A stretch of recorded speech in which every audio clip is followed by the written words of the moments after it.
मंत्र पाठ करेंगे। ओम विश्वानि देव सवितर्दुरितानि परासुव यद् भद्रं तन्न आसुव।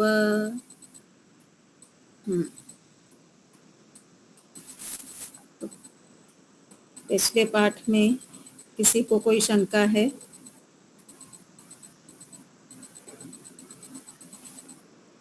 पिछला तो आसान भी था। कहाँ तक किया था हमने? पुनरुक्त किया था। हाँ, दूसरी परिभाषा बाकी है। हाँ, उसकी दूसरी परिभाषा बाकी है। पहली परिभाषा के अनुसार क्या था?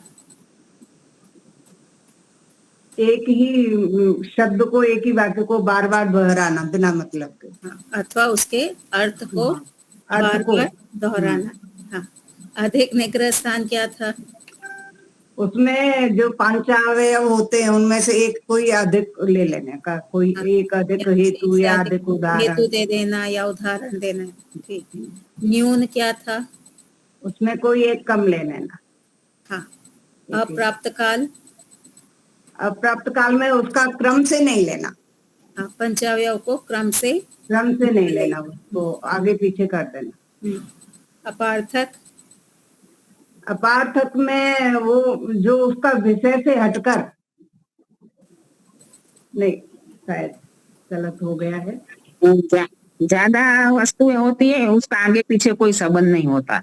ज्यादा वस्तुएं बताई जाती है उसका आगे पीछे कोई संबंध, कोई भी कुछ भी ऊट पटांग बोलते रहना, उसका विषय से कोई संबंध ना होना, वाक्यों का आपस में भी कोई संबंध ना होना।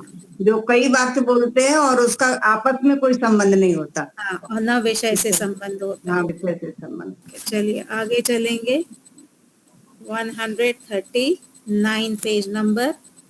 पुनरुक्त निग्रह स्थान की दूसरी परिभाषा ग्रंथकार द्वारा।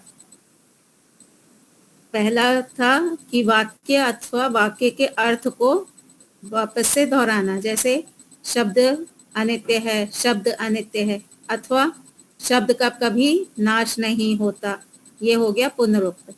अब दूसरी परिभाषा के अनुसार अथवा अर्थापत्ति से जो बात समझ में आ गई उसे फिर शब्दों से दोहराना, यह भी पुनरुक्त नामक निग्रह स्थान है।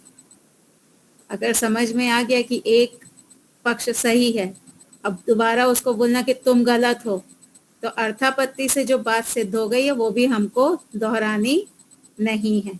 दोहराएंगे तो पुनरुक्त निग्रह स्थान में हम आ जाएंगे। उदाहरण, वादी कहता है शब्द उत्पत्ति धर्म वाला होने से अनित्य है, क्योंकि अनुत्पत्ति धर्म वाली वस्तु नित्य होती है। यहाँ पे पुनरुक्त हो गया ना, उसने अर्थापत्ति से दूसरी बात जो कि उससे ही अर्थ निकल रहा था, पहले वाक्य से जो अर्थ निकल रहा था उसी को अर्थापत्ति से वापस से कह दिया। ग्रंथकार द्वारा व्याख्या। अब यह बात अर्थापत्ति से समझ में आ ही गई थी कि अनुत्पत्ति धर्म वाली वस्तु नित्य होती है, फिर भी इस बात को वादी ने अपने शब्दों के माध्यम से व्यर्थ में दोहराया। व्यर्थ में दोहराना अनुपयोगी होने से यह निग्रह स्थान कहलाता है। जब कोर्ट में केस चल रहा होता है तो जज बोलते हैं कोर्ट का समय बहुत कीमती है, इसको व्यर्थ मत करिए, वेस्ट मत करिए, है ना। तो यहाँ पे न्याय दर्शन में पहले ही कह दिया, कम से कम शब्दों में अपनी बात आप कहिए, बार बार एक ही बात को मत दोहराइए। हम बुद्धिमान हैं, न्यायाधीश कहता है हम बुद्धिमान हैं, हम अर्थापत्ति से स्वयं समझ लेंगे, तुम्हें बोलने की जरूरत नहीं है। अगर तुम बोल रहे हो तो या तो तुम हमें मूर्ख समझ रहे हो कि भाई न्यायाधीश को समझ में नहीं आता, मैं इसको अर्थापत्ति भी समझा दूं, या फिर तुम स्वयं मूर्ख हो, तुम्हें बात करनी नहीं आती। तो बार बार बात को दोहराना नहीं है। अगर वो बोले कि हाँ हमको नहीं समझ में आया, फिर से बोलो, तब दोहरा सकते हैं, बिना पूछे बिना कहे दोहराना नहीं है। नोट, यह निग्रह स्थान वाद विवाद के क्षेत्र में ही माना जाता है। प्रवचन के क्षेत्र में शब्दों को या अर्थ को दोहराना अथवा अर्थापत्ति से प्राप्त बात को दोहराना दोष नहीं माना जाता। तो जहाँ वाद विवाद हो रहा है वहां पे ये दोष लगेगा, लेकिन जब हम बात कर रहे हैं, प्रवचन कर रहे हैं, किसी को कोई बात समझा रहे हैं, तो वहां ये दोष नहीं माना जाएगा, क्योंकि वहां पे समझाने की दृष्टि से हम किसी भी वाक्य को दोहराते हैं अथवा विशेषता बताने के लिए भी हम दोहराते हैं, क्योंकि वहां ऊंचे नीचे स्तर के सब प्रकार के श्रोता होते हैं। हमारी क्लास में कई बार एक ही विषय दोहराया जाता है ना, क्यों? एक को समझ में आ गया, एक को नहीं आया, और हम चाहते क्या है कि सबको समझ में आ जाए, तो हम दोहराते हैं, तो ये दोष नहीं है। ठीक है, आगे चले। अच्छा, माएँ बहुत ज्यादा ये करती हैं, घर में कई बार दोहराना पड़ता है उनको अपने बच्चों के आगे, अरे करो ना, अरे करो ना। तो वहां पे माओ का दोष नहीं है। एक तो बच्चे सुनते नहीं है, दूसरा वो क्यों करवाना चाहती हैं, क्योंकि काम महत्वपूर्ण है। अनुभाषण निग्रह स्थान की परिभाषा ग्रंथकार द्वारा। प्रतिवादी ने अपने पक्ष को स्थापित किया, उसके वाक्यार्थ को न्यायाधीश मंडल ने ठीक से समझ लिया। प्रतिवादी ने अपना पक्ष रख दिया और न्यायाधीश को भी उसकी बात समझ में आ गई। प्रतिवादी द्वारा 3 बार अपनी बात कही गई और वादी से उत्तर मांगा। प्रतिवादी ने 3 बार अपनी बात कही और वादी से उत्तर मांगा। वादी ने भी प्रतिवादी की बात को समझ तो लिया, परंतु उसका उत्तर मालूम ना होने से, वादी को समझ में तो आ गया कि प्रतिवादी क्या कह रहा है, प्रतिवादी ने 3 बार दोहरा भी दिया, वादी फिर भी उसको उत्तर न मालूम होने से वादी ने प्रतिवादी के वाक्य को न तो दोहराया और न ही उसका कोई उत्तर दिया। तो इससे अर्थापत्ति क्या निकलती है कि वादी जब अपना पक्ष रखने जाएगा, मान लीजिए प्रतिवादी ने कहा शब्द नित्य है अस्पर्श वाला होने से, ठीक है, वो अपना पूरा पंचावयव रखता है कि शब्द नित्य है अस्पर्श वाला होने से, जो जो वस्तु अस्पर्श वाली होती है वो नित्य होती है, जैसे आत्मा। फिर उपनय और निगमन करेगा। अब वादी क्या करेगा?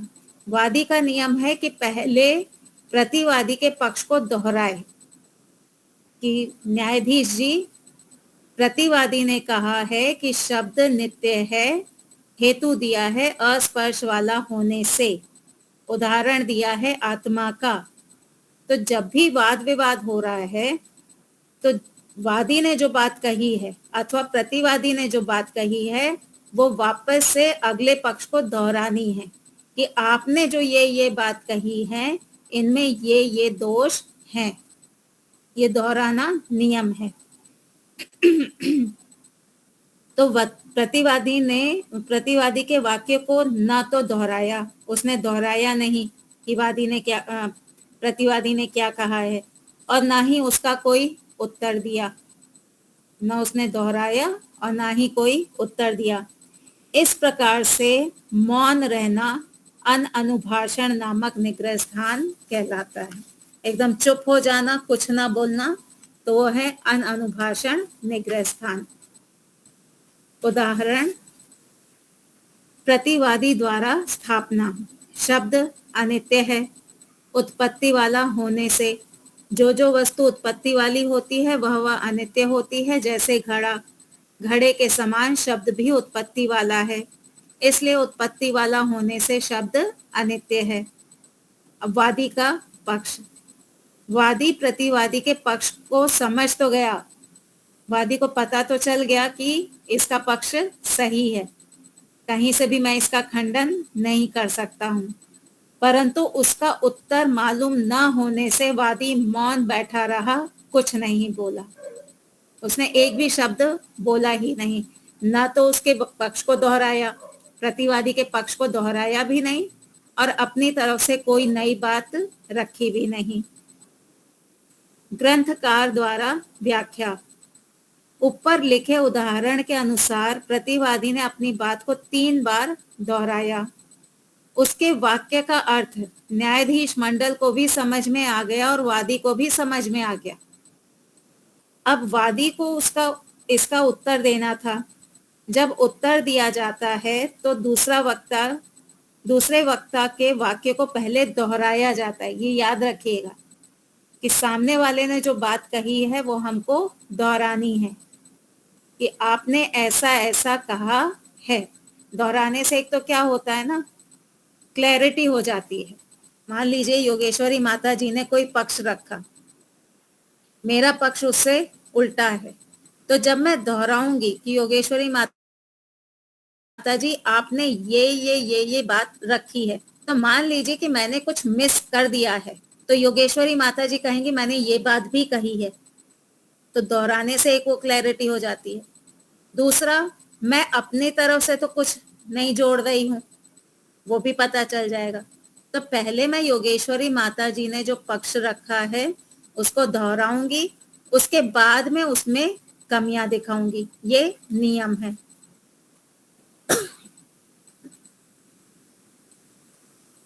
तो उसके अब वादी को इसका उत्तर देना था। जब उत्तर दिया जाता है तो दूसरे वक्ता के वाक्य को पहले दोहराया जाता है, तब उसका उत्तर इस प्रकार से दिया जाता है। प्रतिवादी ने अपने पक्ष में यह बात कही है कि शब्द अनित्य है उत्पत्ति वाला होने से। मेरा उत्तर यह है कि इत्यादि। अब जो अपना पक्ष है वो अपना पक्ष वादी रखेगा। जब तक दूसरे व्यक्ति के वाक्य को दोहराया नहीं जाएगा तो उत्तर किस आधार पर दिया जाएगा? आप जो खंडन करने जा रहे हो, वादी का अथवा प्रतिवादी का आप जो खंडन करने जा रहे हो, उसका कोई आधार तो होना चाहिए। तो आधार क्या है? जब आपने दोहराई उसकी बात तो आधार बनता है।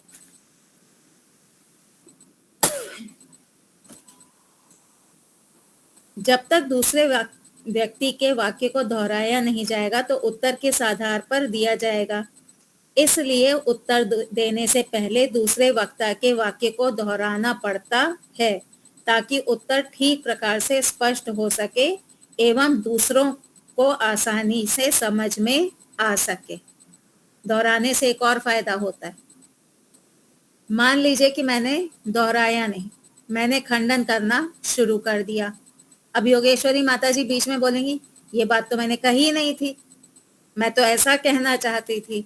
तो जब मैं दोहरा रही हूँ उसी समय योगेश्वरी माता जी बोले कि नहीं मैं ये नहीं कहना चाहती थी या मैं ऐसा कहना चाहती थी, तो उनको एक टाइम मिल जाएगा अपनी बात को वापस से सुन करके विचार करने का।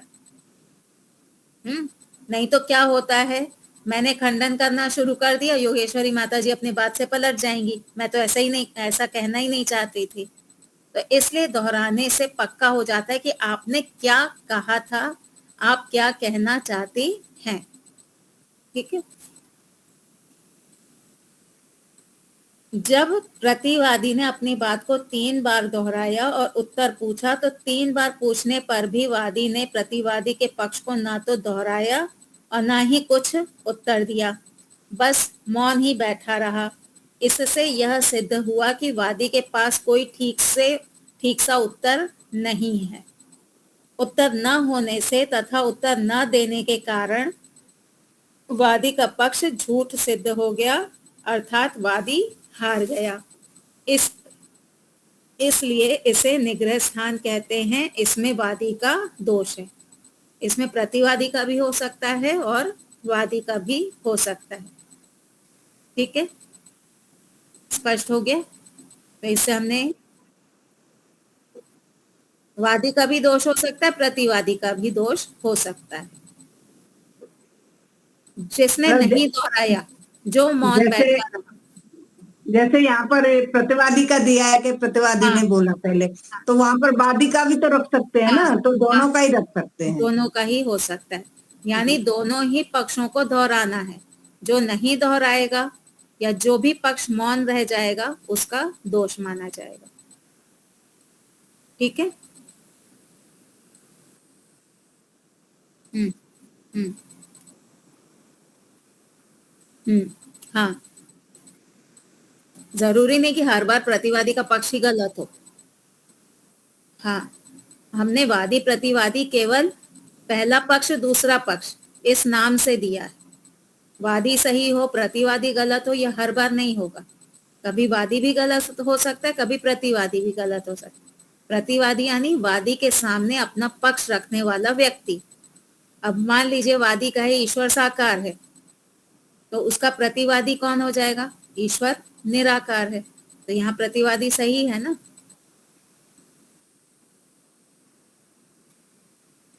हाँ हाँ हाँ, उल्टा भी हो सकता है। हाँ हाँ, हमको नियम पकड़ के चलना है कि हमको दोहराना है, वो वादी हो या प्रतिवादी, दोहराना है, फिर अपना पक्ष रखना है, खंडन करना है सामने वाले को। ठीक है, आगे चलें। आगे है अज्ञान नामक निग्रह स्थान। अज्ञान निग्रह स्थान की परिभाषा ग्रंथकार द्वारा प्रतिवादी ने अपने पक्ष को स्थापित किया, उसके वाक्यार्थ को न्यायाधीश मंडल ने ठीक से समझ लिया।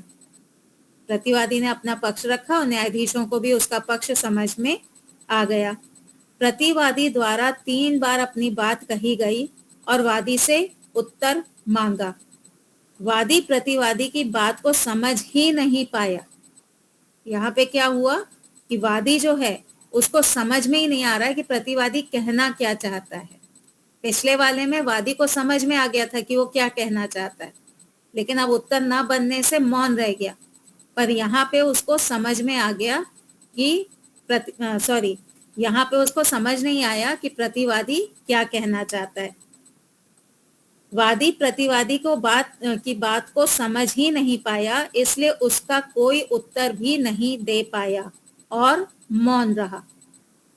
अथवा प्रतिवादी के वाक्यार्थ को वादी ने ठीक प्रकार से नहीं समझा, गलत समझा। या तो समझ में नहीं आया या फिर गलत समझ लिया और गलत उत्तर देने लगा। इस प्रकार से मौन रहना या गलत उत्तर देना अज्ञान नामक निग्रह स्थान कहलाता है।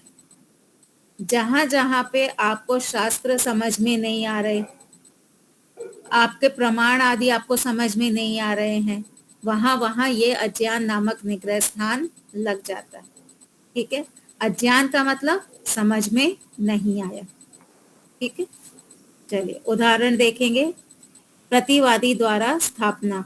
शब्द अनित्य है, उत्पत्ति वाला होने से जो वस्तु उत्पत्ति वाली होती है वह अनित्य होती है। जैसे घड़ा, घड़े के समान शब्द भी उत्पत्ति वाला है, इसलिए उत्पत्ति वाला होने से शब्द अनित्य है। वादी का पक्ष। वादी प्रतिवादी के पक्ष को समझ ही नहीं पाया, उसको पता ही नहीं चल रहा है कि प्रतिवादी कहना क्या चाहता है, ये नित्य क्या है, अनित्य क्या है, उत्पत्ति क्या है, उसको ये बात समझ में ही नहीं आ रही है और मौन रहा, कुछ नहीं बोला। वादी का पक्ष अथवा प्रतिवादी के पक्ष को गलत समझा और जैसा समझा उसके अनुसार गलत ही उत्तर देने लगा। उसको ये लगा कि अनित्य का अर्थ है कि नित्य होना, कुछ गलत ही समझ लिया उसने और गलत समझ करके फिर वो उत्तर देने लगा। अर्थात जो बात प्रतिवादी कहना चाहता था उसे तो समझा नहीं और जिस बात को प्रतिवादी कहना नहीं चाहता था उसे प्रतिवादी का पक्ष मानकर उसका उत्तर देने लगा। उदाहरण, वादी का कथन। प्रतिवादी यह कह रहा है कि जैसे घड़ा सिर पर रखा जाता है और कभी कभी गिरकर टूट जाता है, इसी तरह से यदि शब्द को भी सिर पर रखा जाए तो वह भी घड़े के समान टूट जाएगा। तो क्या ये कहना चाहता था प्रतिवादी? नहीं, प्रतिवादी ऐसा नहीं कहना चाहता था, लेकिन वादी ठीक से समझा नहीं। उसने कहा कि जैसे घड़ा सिर पे रखते हैं, कभी कभी गिर जाता है, टूट जाता है, ऐसे ही शब्द को सिर पे रख लो, गिरेगा और वो टूट जाएगा।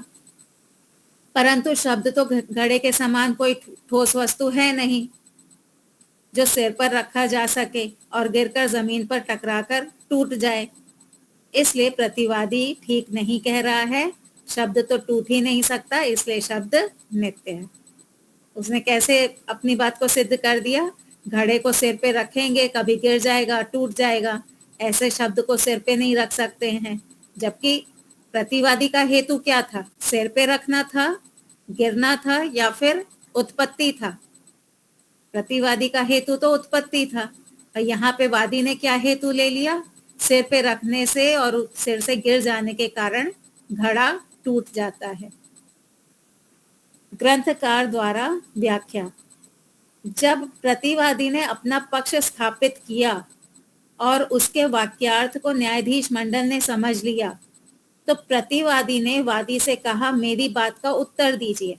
ये रहा मेरा पंचावयव, ये रहा मेरा पक्ष, अब आप इसका उत्तर दीजिए। वादी बोला कि मुझे आपकी बात समझ में नहीं आई। इतनी सरल सी भी बात अगर आपको नहीं समझ में आ रही है तो आप वाद करने लायक तो फिर है ही नहीं। आप अपनी बात दोबारा से कहें। प्रतिवादी ने अपनी बात दोबारा कही, वादी को फिर भी समझ में नहीं आई। प्रतिवादी ने अपनी बात तीसरी बार कही। 3 बार कहने पर भी वादी को प्रतिवादी की बात समझ में नहीं आई, तो बेचारा वादी कुछ भी उत्तर नहीं दे पाया। जब वादी प्रतिवादी की बात को समझा ही नहीं तो उत्तर क्या देता? जब बात ही नहीं समझ में आ रही तो क्या उत्तर दे वो?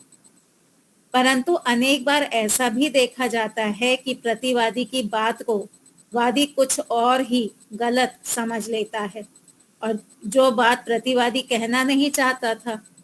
इस प्रकार से विषय को न समझ पाना अथवा प्रतिवादी के पक्ष को गलत समझकर उसके अनुसार गलत ही उत्तर देना, इस कमजोरी के कारण इसे निग्रह स्थान कहते हैं। इसमें भी वादी का दोष है। ठीक है, इसके साथ में ये भी जोड़ लीजिए, शास्त्रों को ठीक से न समझना।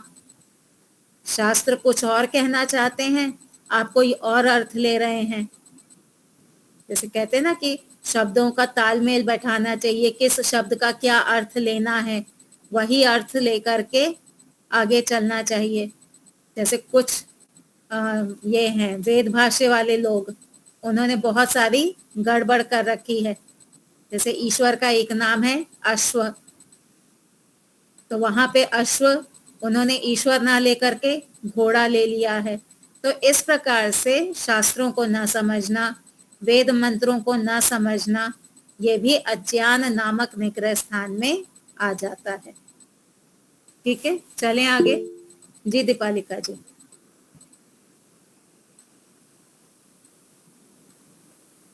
अनम्यूट करिए। हम्म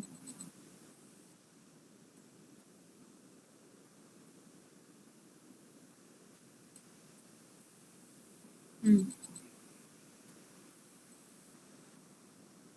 यहाँ पे वादी का दोष है।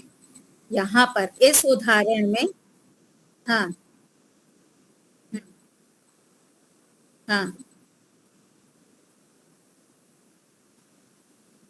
हाँ हाँ, हम्म, हाँ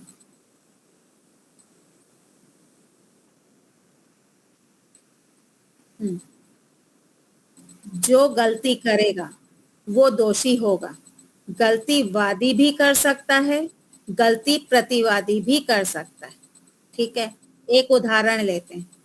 आप वादी हैं, मैं प्रतिवादी हूँ। आपने कहा ईश्वर निराकार है, मैंने कहा साकार है। आप अपना पक्ष रखेंगी, मैं अपना पक्ष रखूंगी। सत्य यह है कि आपका पक्ष सही है, मेरा गलत है। आप वादी हैं, मैं प्रतिवादी हूँ। मैंने आपके पक्ष को दोहराया नहीं, तो जो अनानुभाषण था उसमें मैं आ गई, तो मैं प्रतिवादी होकर के मैं निग्रह स्थान में आ गई। ठीक है, यहाँ पे प्रतिवादी का दोष है। इसको थोड़ा उल्टा करते हैं। आपने कहा शब्द नित्य है, आप वादी हैं, आपने कहा शब्द नित्य है अस्पर्श वाला होने से। आपने सारे उदाहरण हेतु आदि दे दिए। मैं हूं प्रतिवादी, मैंने कहा शब्द अनित्य है, ये कारण होने से। अब जब आप मेरा खंडन करने जाएंगे, आप थी वादी, मैं थी प्रतिवादी, अब जब आप मेरा खंडन करने जाएंगे तो आपको मेरे पक्ष को दोहराना है, आपने दोहराया नहीं, तो आप वादी होने के बाद भी आपका दोष हुआ। ठीक है, तो निग्रह स्थान में वादी भी आ सकता है, प्रतिवादी भी आ सकता है।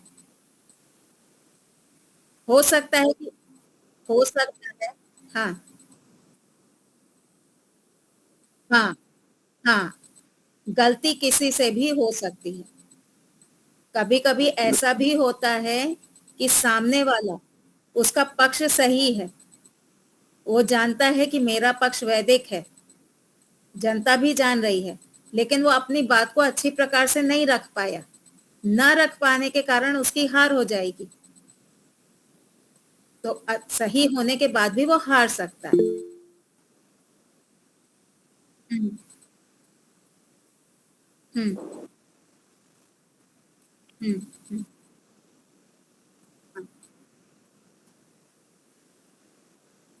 तो आप ये मान के चलिए पहले उनका एक एपिसोड पूरा हो चुका है, अब ये सेकेंड एपिसोड चल रहा है। ठीक है जी गुप्ता जी। ये अनन्यु भाषण निग्रह स्थान में जब वो वादी चुप रहा, समझ नहीं पाया, गलती उसने स्वीकार नहीं करी, बस चुप रहा, तो इसमें वादी का पक्ष झूठ सिद्ध हो गया। ये तो न्यायाधीश मांग रहा है, मैं एक्चुअली जब वो बोला ही नहीं तो वादी का पक्ष तो उसने कुछ रखा ही नहीं अपना पक्ष का। अच्छा, मैंने एक पक्ष रखा, शब्द अनित्य है। ठीक है, आप मेरे सामने प्रतिवादी हैं, आप चुप रहे। ठीक है, अब आप जब चुप रहे तो न्यायाधीश क्या मानेगा? 3 बार मैंने अपना पक्ष रख दिया, आपने कुछ उसका उत्तर ही नहीं दिया, तो न्यायाधीश आपका वेट तो नहीं करेगा ना कि गुप्ता जी अपना पक्ष रखिए, अपना पक्ष रखिए। वो तो सीधे डिक्लेयर करेगा आपके पास कुछ नहीं है बोलने को, आप हार गए।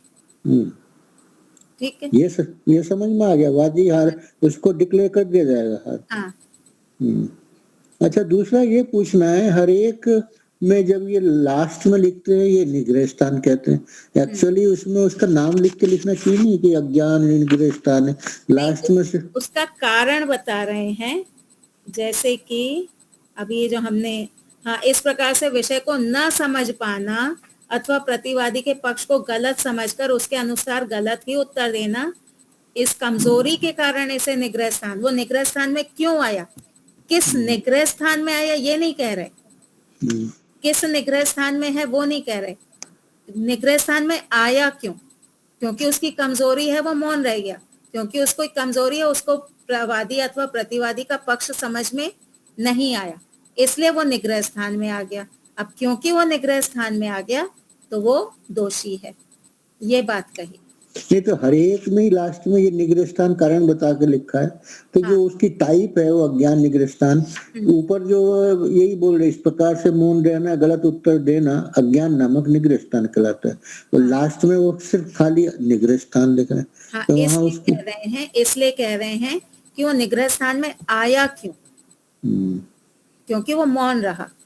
फिर आगे अगर हम एक वाक्य जोड़ना चाहें, क्योंकि वह मौन रहा, उसको समझ में नहीं आया अथवा वो नहीं बोल पाया, इसलिए वो अज्ञान नामक निग्रह स्थान में है।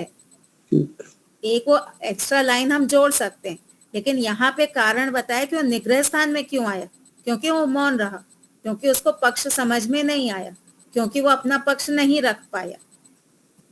ठीक है, ठीक, चले आगे। अप्रतिभा निग्रह स्थान की परिभाषा ग्रंथकार द्वारा। वादी ने अपने पक्ष को स्थापित किया, प्रतिवादी ने वादी के पक्ष को समझ लिया। जब प्रतिवादी उत्तर देने लगा तो योग्यता कम होने से वह अपनी बात को उचित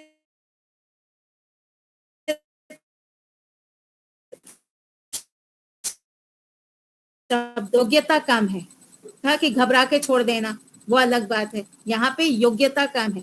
मुझे आता सब कुछ है, मुझे मालूम है कि क्या सही है क्या गलत है, लेकिन मुझे प्रेजेंटेशन नहीं आता, मुझे अपनी बात रखनी नहीं आती है। तो क्योंकि मुझे अपनी बात रखनी नहीं आती, मेरे अंदर वो अप्रतिभा है, वो प्रतिभा मेरे अंदर नहीं है, इसलिए मैं अप्रतिभा नामक निग्रह स्थान में आ जाऊंगी। तो जब प्रतिवादी उत्तर देने लगा तो योग्यता कम होने से वह अपनी बात को उचित शब्दों में प्रस्तुत ही नहीं कर पाया। इस प्रकार से उत्तर का संपादन ठीक तरह से न कर पाना अप्रतिभा नामक निग्रह स्थान कहलाता है। उदाहरण, वादी द्वारा स्थापना। शब्द अनित्य है। उत्पत्ति धर्म वाला होने से जो वस्तु उत्पत्ति वाली होती है वह अनित्य होती है। जैसे घड़ा, घड़े के समान शब्द भी उत्पत्ति वाला है, इसलिए उत्पत्ति वाला होने से शब्द अनित्य है। प्रतिवादी द्वारा उत्तर। शब्द नित्य है घड़े के समान। जैसे घड़ा आंख से दिखता है, ऐसे शब्द आंख से नहीं दिखता। अरे नहीं नहीं, मेरा उदाहरण गलत हो गया। घड़ा तो अनित्य है, जबकि मैं शब्द को नित्य कह रहा हूँ। आप किसी नित्य वस्तु का उदाहरण अपने मन में सोच लीजिए। देखो, मेरी बात समझ जाओ, मेरे शब्दों पे ध्यान दो। ऐसे हम कई बार ऐसे होता है ना, अरे जो मैं कहना चाहती हूँ समझ जाओ ना, सामने वाला क्यों समझ जाए, आप ठीक से अपनी बात को समझाइए। आप नहीं समझा पा रहे हैं तो आप अप्रतिभा नामक निग्रह स्थान में आ गए। वापस से इसका उदाहरण देखते हैं। शब्द नित्य है घड़े के समान। जैसे घड़ा आंख से दिखता है, ऐसे शब्द आंख से नहीं दिखता। अरे नहीं नहीं, मेरा उदाहरण गलत हो गया। घड़ा तो अनित्य है, जबकि मैं शब्द को नित्य कह रहा हूँ। आप किसी नित्य वस्तु का उदाहरण अपने मन में सोच लीजिए। शब्द भी वैसा ही है, अतः शब्द नित्य है। यानी आप कोई ढूंढ लीजिए ना उदाहरण जो नित्य वाला हो। ठीक है, समझ में आया? ग्रंथकार उदाहरण देने में उसकी अप्रतिभा हो गई। हाँ, उदाहरण देने में अप्रतिभा हो गई, अथवा कभी उसको व्याप्ति नहीं बना पाएगा, वो कभी उसको हेतु नहीं बना पाएगा, या उपनय में गड़बड़ कर देगा, तो कहीं पे भी वो गलती कर सकता है। ग्रंथकार द्वारा व्याख्या। उक्त उदाहरण में वादी ने अपने पक्ष की स्थापना की। उसकी बात प्रतिवादी को समझ में आ गई। फिर वादी ने कहा कि मेरी बात का उत्तर दीजिए। अब प्रतिवादी को उत्तर के रूप में वादी के पक्ष का खंडन करना था। प्रतिवादी जब उत्तर देने लगा तो उसे उचित शब्दों में वह प्रस्तुत नहीं कर पाया। जो बच्चे नए नए वकील बनते हैं ना, और उनके सामने कोई सीनियर वकील हो, तो जो नए वकील होते हैं वो घबरा जाते हैं, उनको समझ ही नहीं आती कि अपनी बात कैसे रखनी। मैं एक वो देख रही थी वीडियो, तो उसमें जज ने पूछा, रियल वीडियो था, जज ने पूछा कब से वकालत कर रही हैं आप? कि जज साहब अभी 1 साल ही हुआ है। हाँ, अभी आपको बहुत प्रैक्टिस करने की जरूरत है, यानी अभी आपके अंदर वो प्रतिभा नहीं आई है, अभी प्रैक्टिस से आ जाएगी। तो प्रतिवादी जब उत्तर देने लगा तो उसे उचित शब्दों में वह प्रस्तुत नहीं कर पाया। इस प्रकार से प्रतिवादी ने अपने पक्ष को सिद्ध करने की योग्यता अधूरी थी, उसके अंदर योग्यता नहीं थी, इसलिए वह अपने पक्ष को ठीक प्रकार से सिद्ध नहीं कर पाया। इस योग्यता की कमी के कारण इसे निग्रह स्थान कहा जाता है। इसमें प्रतिवादी का दोष है। यहाँ जो उदाहरण दिया है उसमें प्रतिवादी का दोष है। अविज्ञातार्थ, अनअनुभाषण, अज्ञान और अप्रतिभा नामक निग्रह स्थानों में अंतर। अविज्ञातार्थ नामक निग्रह स्थान में वादी ने 3 बार अपनी बात कही, परंतु गलत तरीके से कही, ताकि प्रतिवादी और न्यायाधीश को समझ ही ना आ पाए। ठीक है, अविज्ञातार्थ में क्या था कि गलत तरीके से वादी ने अपनी बात को कही थी, या तो धीरे धीरे बोला, मन ही मन में ऐसे मुंह ऐसे हिलाते रहते ना, जैसे कभी कभी बच्चों को अगर डांटो या थप्पड़ मारो, उनको गुस्सा आ रही होती है। अब जब गुस्सा आ रही है तो सामने बोल तो सकते नहीं है, तो ऐसे करने लगते हैं, अपने होठों को हिलाने लगते हैं, तो समझ में नहीं आएगा ये कर क्या रहे हैं। तो अविज्ञातार्थ क्या है? इसमें वादी अथवा प्रतिवादी अपनी बात को स्पष्ट रूप से नहीं रखता है, जिसके कारण प्रतिवादी और न्यायाधीश को समझ में ही नहीं आया कि वह क्या कह रहा है। इसमें वादी का दोष था। अननुभाषण नामक निग्रह स्थान में प्रतिवादी ने 3 बार अपनी बात कही। न्यायाधीश को ठीक प्रकार से समझ में आ गया। जी दीपालिका जी।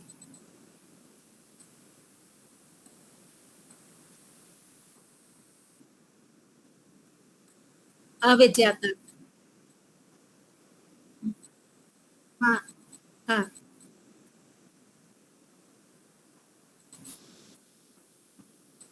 एक। हम्म हम्म। हाँ हाँ।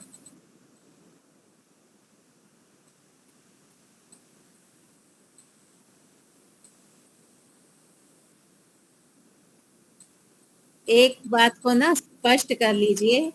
यहाँ पे 2 बातें बताई गई हैं। एक बात है परिभाषा। हाँ, एक किसी भी निग्रह स्थान में पहले परिभाषा बताई है, उसके बाद में उस परिभाषा के अनुसार उदाहरण बताया है। ठीक है। उदाहरण में किसका दोष है, ये बात अंत में कही गई है उदाहरण में।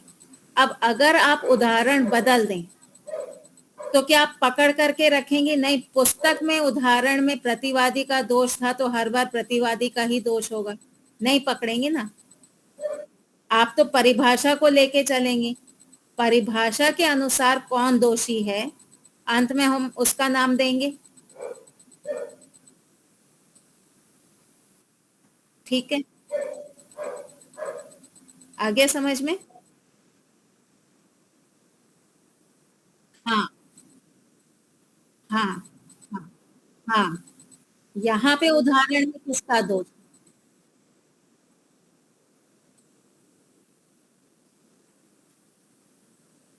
नहीं, ऐसा नहीं, ऐसा नहीं। परिभाषा अलग है। परिभाषा के अनुसार उदाहरण दिया है, उस पर्टिकुलर उदाहरण में किसका दोष है वो बताया है। आप उदाहरण बदल दीजिए तो वहां पे प्रतिवादी या वादी बदल जाएगा, जिसका दोष होगा उसका नाम आ जाएगा। ठीक है। तो अविद्यातार्थ में समझ में आ गया। अब अनानुभाषण में क्या है? प्रतिवादी ने 3 बार अपनी बात कही, न्यायाधीश को ठीक प्रकार से समझ में आई, वादी को भी बात समझ में आई, परंतु वादी को उत्तर ज्ञात न होने से वादी ने प्रतिवादी के वाक्य को ना तो दोहराया और ना ही कोई उत्तर दिया। अविद्यातार्थ में क्या था कि एक पक्ष ने अपनी बात ऐसे रखी कि ना तो सामने वाले पक्ष को समझ में आई है ना न्यायाधीश को समझ में आई है। ठीक है।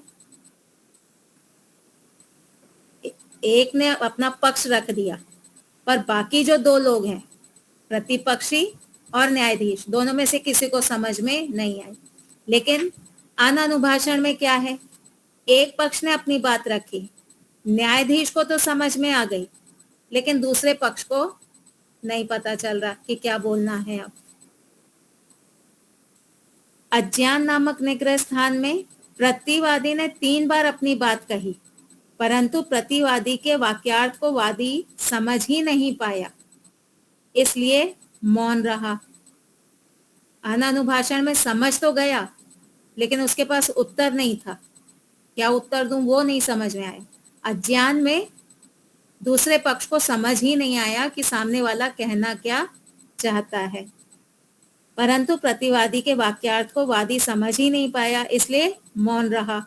अथवा प्रतिवादी के वाक्यार्थ को वादी ने ठीक प्रकार से नहीं समझा, गलत समझा और गलत उत्तर देने लगा।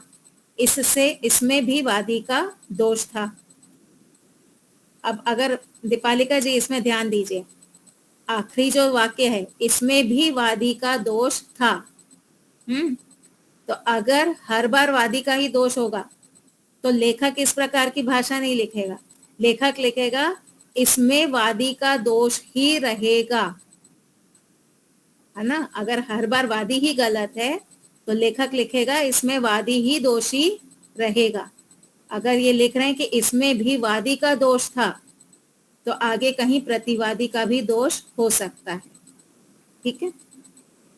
और अप्रतिभा नामक निग्रह स्थान में वादी या प्रतिवादी दो में से कोई भी जब उत्तर देने लगा तो वह विपक्षी की बात को समझ तो गया, परंतु अपने उत्तर देने की योग्यता की कमी के कारण वह ठीक प्रकार से उत्तर को प्रस्तुत नहीं कर पाया। उत्तर आते हुए भी अपने उत्तर को ठीक प्रकार से नहीं रख पाया। इस प्रकार से चारों निग्रह स्थान में यह थोड़ा थोड़ा अंतर है। इस अंतर को ध्यान में रखना चाहिए। इसको समझने के लिए आप क्या करिए, 1 मिनट गुप्ता जी, एक टेबल बनाइए। ये जो 4 निग्रह स्थान है ना, इसका एक टेबल बनाइए। वादी, प्रतिवादी, न्यायाधीश। ठीक है। वादी ने अपने पक्ष को 3 बार रखा, प्रतिवादी को समझ में नहीं आया, न्यायाधीश को समझ में आ गया, कौन मौन रहा, अथवा वादी ने अपनी बात को रखा, प्रतिवादी के कॉलम में समझ में नहीं आया, न्यायाधीश के कॉलम में समझ में नहीं आया। तो इस प्रकार से जब आप टेबल बनाएंगे ना तो स्पष्ट हो जाएगा कि किस निग्रह स्थान में किसको समझ में आ रहा है, किसको समझ में नहीं आ रहा है, किसकी गलती हो रही है। ठीक है जी गुप्ता जी। ये अनुभाषण, अज्ञान और प्रतिभा में निग्रह स्थान में तो वादी की समझ सकते हैं ये निर्दोषिता है या अयोग्यता है, पर अयोग्यता अर्थ में तो उसका छल भी छुपा हुआ है, क्योंकि वो छल से ही मतलब ऐसी भाषा बोल रहा है कि ये लोग दोनों ही बेवकूफ बनते रहे। हाँ, वो जानबूझ के इस तरह से कर रहा है, टाइम पास होता रहे, टाइम पास कर रहा है, ऐसे शब्द यूज कर रहा है जो आम भाषा में चलते नहीं है। उसका मतलब छल और कपट दिमाग में ही है कि है ना समझेंगे, दोनों हार जाएंगे। हाँ, कभी कभी जानबूझ के भी करते हैं, कभी अनजाने में भी हो जाता है। अनजाने में भी धीमे वॉल्यूम पे बोलेंगे। वो धीमे बोले अलग बात है, पर जो उदाहरण दिया ना दूसरे तितुरम पुतुरम भूत प्रेत के, वो ऐसे शब्द जो कि वो तो कपट करने वाली बात है। चल वो अभी मुझे पता ही नहीं होगा कि आपको कौन सी भाषा समझ में आ रही, कौन सी नहीं आ रही। भाषा मैं अनजाने में ऐसी भाषा बोलूंगी कि आपको नहीं समझ में बस आएगी। ऐसी भाषा बोलो जिसका अर्थ तुम्हें भी ना पता हो, बस एक बेवकूफ बनाना जाए। पिक्चरों में जैसे कई बार ऐसे वो उदाहरण देते थे दूसरी भाषा के कि जो दूसरा नहीं सुन पाए।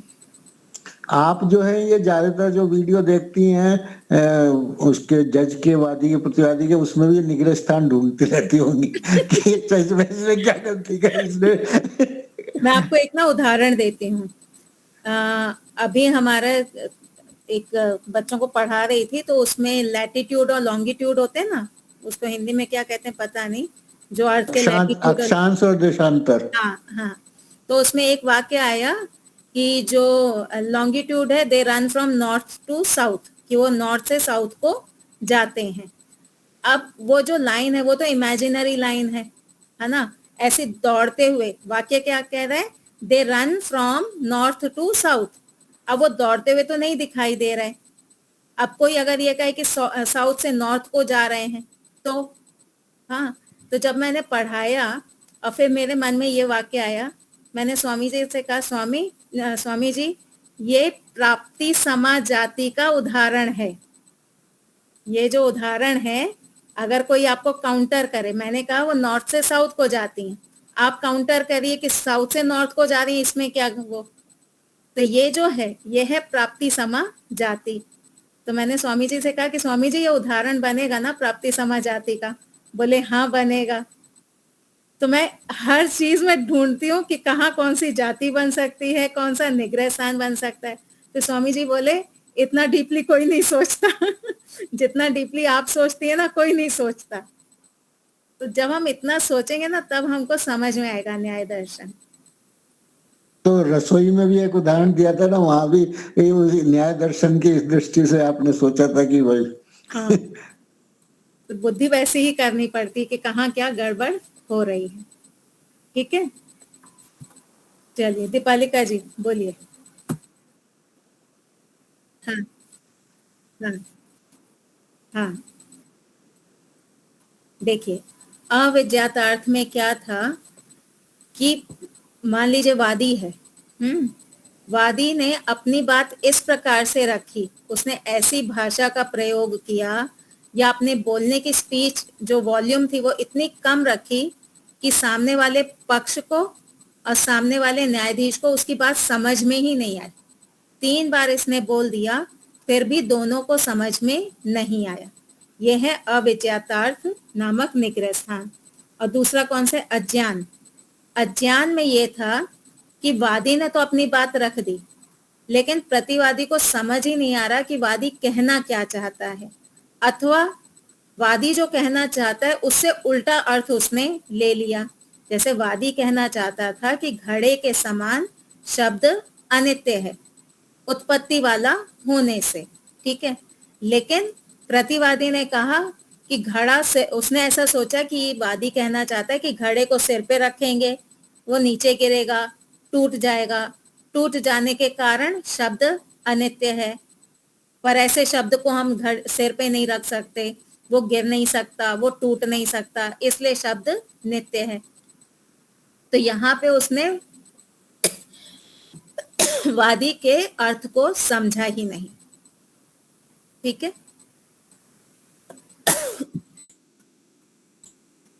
चलिए, कोई और शंका?